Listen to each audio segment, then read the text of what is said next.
हरे कृष्णा। पहले अध्याय को कंटिन्यू करते हुए हम लोग देखते हैं कि आगे क्या बात होती है। उस समय हनुमान से अंकित ध्वजा लगे रथ पर आसीन पांडुपुत्र अर्जुन अपना धनुष उठाकर तीर चलाने के लिए उद्यत हुआ। हे राजन, धृतराष्ट्र के पुत्रों को व्यूह में खड़ा देखकर अर्जुन ने श्री कृष्ण से ये वचन कहे। अब जो अर्जुन है, उनका जो रथ है वो उनको अग्निदेव के द्वारा मिला हुआ है। तो अग्निदेव ने इनको ये रथ दिया था। अग्निदेव। लेकिन इस रथ के ऊपर भला हनुमान जी कैसे आ गए, इसके ऊपर एक छोटी सी कहानी होती है कि जब ये पांचों पांडव, जब ये लोग वनवास के टाइम में जंगल में भटक रहे होते हैं, तब वहां पर अलकनंदा नदी के किनारे पर एक बार द्रौपदी को एक बहुत ही सुंदर कमल दिखाई देता है। उस कमल में 1000 पंखुड़ियां होती हैं। 1000 पेटल लोटस वो होता है। और उस लोटस को देख करके जो द्रौपदी होती हैं वो बहुत ज़्यादा मोहित हो जाती हैं और वो भीम से कहती हैं कि मैं इस कमल को श्री कृष्ण को अर्पित करना चाहती हूँ, और अगर मुझे इस प्रकार के और भी कमल मिले तो मैं बाकी भाइयों को भी ये कमल अर्पित करूँगी। और फिर वो भीम से ये प्रस्ताव रखती हैं कि क्या वो इस कमल को लेकर के आएंगे। ये कहीं ऊपर से आया था उनका, वो ऊपर कहीं हिमालय की तरफ से आया था। तो भीम कहते हैं कि बिल्कुल, क्यों नहीं, ठीक है, अभी यहाँ पर कहीं शॉपिंग तो हो नहीं पाएगी, तो ठीक है, अपनी वाइफ के लिए कम से कम जंगल से एक फूल तो ला ही सकता हूँ। और ये कहते हुए जो भीम थे वो अपने वेग से, अपनी गति से आगे की तरफ चल दी। अब जैसे जैसे वो ऊपर की तरफ जा रहे थे, जैसे जैसे वो हिमालय की तरफ जा रहे थे, तो जितने भी रास्ते में जंगल आ रहे थे, पेड़ पौधे जानवर जितने भी आ रहे थे, उन सबको वो हाथ पैर मार करके उड़ाते हुए, तोड़ते हुए अपनी गदा से चले जा रहे थे। लेकिन तभी उनके रफ्तार में अचानक से एक पॉज आता है, एक ब्रेक आता है, और आगे बढ़ते बढ़ते वो क्या देखते हैं कि एक रास्ते में कहीं पर वानर पड़ा हुआ है। तो वो उस वानर से कहते हैं कि ए वानर, चलो हटो यहाँ से। वो देखते क्या है कि उस वानर की जो पूंछ है, उस पूंछ ने पूरी के पूरे रास्ते को कवर करके रखा है। और जैसे ही वो ये चीज़ देखते हैं तो भीम उस वानर से कहते हैं कि अपनी पूंछ यहाँ से हटाओ भाई, मुझको जाना है अपनी वाइफ के लिए शॉपिंग करने के लिए, मैं जा रहा हूँ अपनी वाइफ के लिए फ्लावर्स लेने के लिए। तो वानर कहता है कि हे प्रभु, मैं तो थक गया हूँ, बुजुर्ग हो गया हूँ, कहाँ अपनी पूंछ हटाता घूमूंगा, मुझसे तो खुद का ही वजन नहीं उठाते बन रहा है। एक काम करो, आप तो इतने लंबे चौड़े हो, हट्टे कट्टे हो, मजबूत दिखाई दे रहे हो, आप ही मेरी पूंछ हटा दो।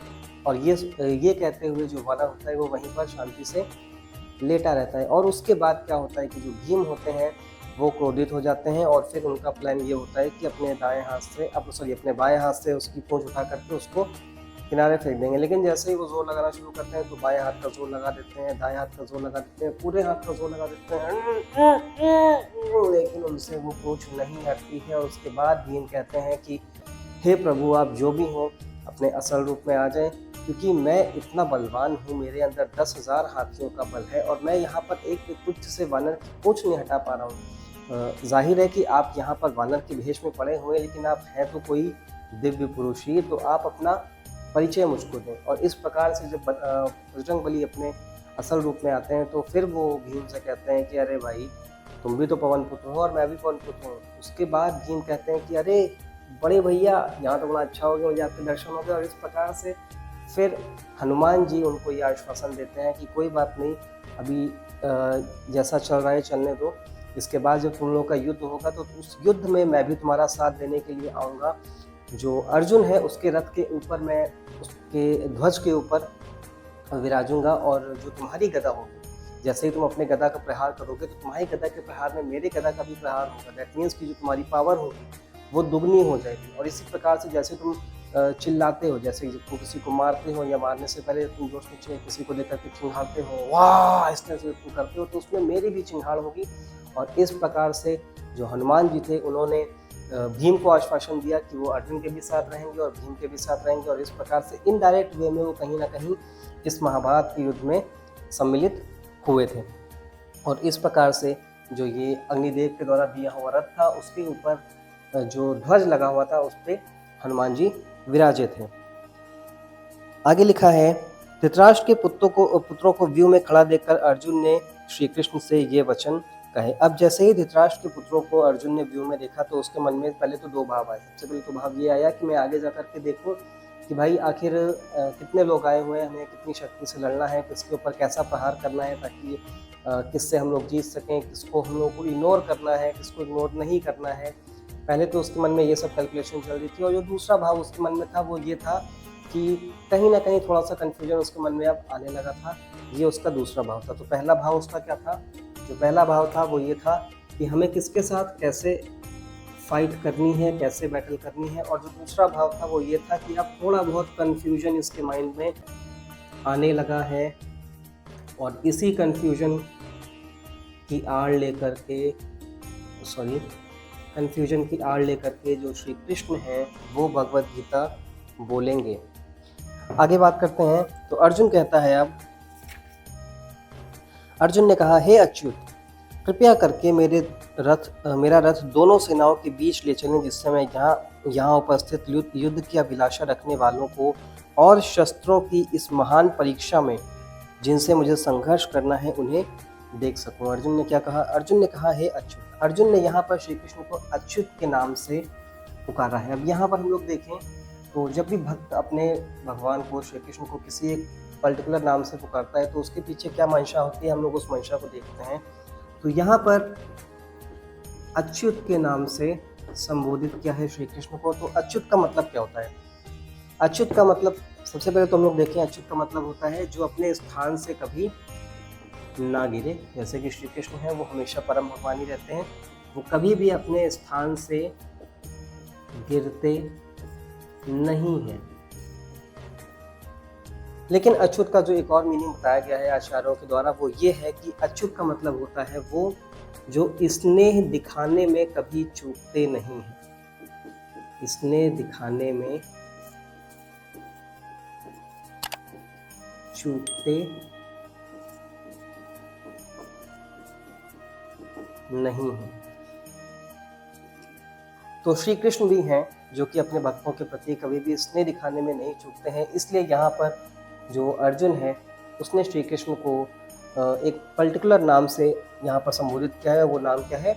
अच्युत। हे अच्युत, हे श्री कृष्ण, आप तो कभी भी स्नेह दिखाने से नहीं चूकते हैं, इसलिए मेरी आपसे विनती है। क्या कह रहा है? कि कृपा करके मेरे रथ को दोनों सेनाओं के बीच ले चलें। दैट मीन्स कि मेरी आपसे विनती है। यहाँ पर अगर देखा जाए तो जो श्री कृष्ण है वो सारथी बने हुए हैं, और उनको तो अगर चाहे तो अर्जुन डायरेक्टली ऑर्डर दे सकता है कि मैं रथ को आगे लेकर के चलो, लेकिन वो जान रहा है कि श्री कृष्ण कोई ऐसे वैसे सारथी नहीं है, वो तीनों लोगों के मालिक हैं, उसके ऊपर के भी मालिक हैं।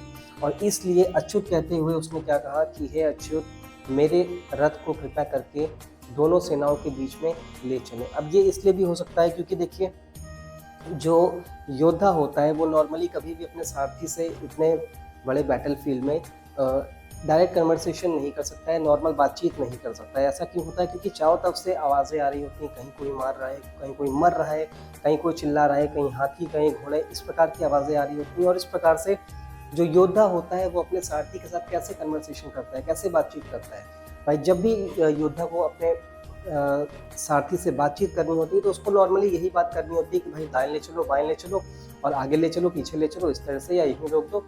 तो इस तरह के कन्वर्सेशन में, इस तरह की बातचीत करने के लिए जो योद्धा टेक्निक का यूज़ करते हैं वो क्या करते हैं कि सारथी आगे बैठा होता है, और कभी अगर हमें लेफ़्ट जाना है तो जो योद्धा होता है वो क्या करता है, लेफ़्ट साइड में पैर मारता है।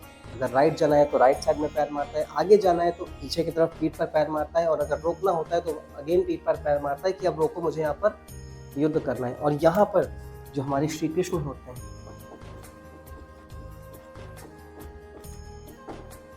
उन्होंने अर्जुन से 18 दिनों तक लगातार सुबह से शाम तक सारथी बने हुए ना जाने कितनी बार ही पैर खाए होंगे, लात खाई होगी उन्होंने अर्जुन की, जो कि उनका भक्त है। और इसीलिए इस बात को समझते हुए अर्जुन ने श्री कृष्ण को यहाँ पर क्या कहा?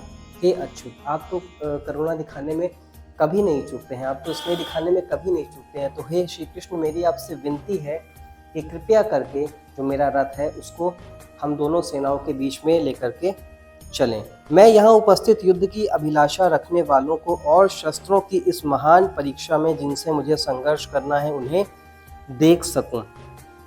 अब अर्जुन जान रहे हैं कि जो ये युद्ध है, यहाँ पर बहुत सारे अस्त्र, बहुत सारे शस्त्रों का चलाया जाना कंपलसरी है, चलेंगे ही। और क्योंकि अर्जुन एक बहुत ही महान धनुर्धर होते हैं, तो वो जान रहे हैं कि यहाँ पर उनकी बहुत कठिन परीक्षा होने वाली है, क्योंकि देश विदेश से, पूरी दुनिया से लगभग हर प्रकार के जो राजा महाराजा थे वो उन्होंने इस युद्ध में पार्टिसिपेट किया था। और इसीलिए वो क्या कह रहे हैं कि जो ये शस्त्रों की महान परीक्षा है जिसमें मुझे संघर्ष करना है, उसमें मुझे आगे जाकर के कम से कम देखने तो दीजिए कि यहाँ पर कौन कौन आया हुआ है और मुझे किस किस से युद्ध करना है। आगे कहते हैं अर्जुन, मुझे उन लोगों को देखने दीजिए जो यहाँ पर धृतराष्ट्र के दुर्बुद्धि पुत्र दुर्योधन को प्रसन्न करने की इच्छा से लड़ने के लिए आए हुए हैं। अर्जुन विनती करता है और क्या कहता है अगेन कि मुझे आगे ले जाकर के देखने दीजिए कि जितने भी लोग यहाँ पर आए हैं, जितने भी राजा महाराजा, योद्धा, परम योद्धा, महायोद्धा, छोटे मोटे योद्धा, सैनिक, मेरे प्रियजन, जो भी लोग यहाँ पर आए हुए हैं, जो कि धृतराष्ट्र के दुर्बुद्धि पुत्र, मतलब धृतराष्ट्र का पुत्र कैसा है, दुर्बुद्धि है, उसके पास अकल नहीं है, लेकिन फिर भी उसको खुश करने के लिए, युद्ध में भाग लेने के लिए जितने भी लोग आए हुए हैं, मुझे उनको देखने दीजिए जाकर के। आगे बात करते हैं। संजय ने कहा, हे भरतवंशी, अर्जुन द्वारा इस प्रकार संबोधित किए जाने पर भगवान कृष्ण ने दोनों दलों के बीच में उस उत्तम रथ को लाकर खड़ा कर दिया। अब जब भक्त कुछ मांगता है तो भगवान उसको पूरा करते हैं।